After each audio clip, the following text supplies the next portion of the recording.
шли оттуда с девочками-учителями и шли через Старую Емью. И видим, у Рамазановых свадьба. И они нас пригласили к себе за стол. То есть мы приняли участие на свадьбе, то есть приняли участие в создании этой семьи. Любовью дорожить умейте, с годами дорожить вдвойне.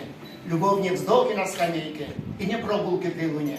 Все будет в жизни, слякоть и пороша, ведь вместе надо жизнь прожить. Любовь с хорошей песней схожа, а песню нелегко сложить.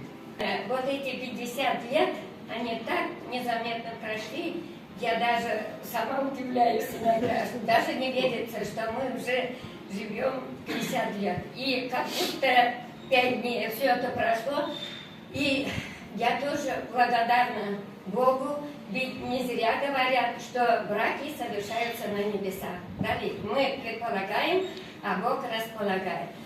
Я благодарна судьбе, что встретила пути в своем жизненном пути Владимира Петровича. В зале сегодня сидят прекрасные семьи, авторитетные, интеллигентные, которые всю свою жизнь посвятили родному краю, родному Татарстану, ну а самое главное, родному нашему Кукмурскому району, родному поселению.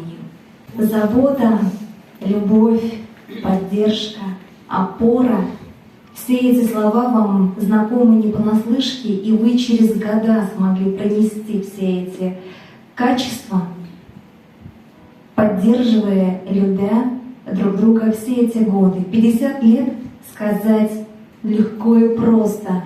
Здесь в зале сидят люди, которым еще ого-го до 50 лет прожить. Мы еще молодые, а вы уже 50 лет совместной жизни. Желаем вам самое главное — крепчайшего здоровья.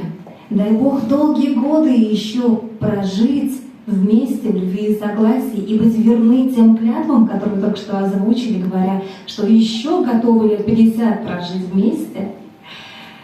Желаем, чтобы дети вас всегда радовали, чтобы внуки вас никогда не огорчали.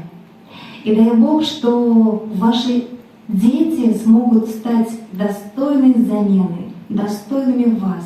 Это самое главное.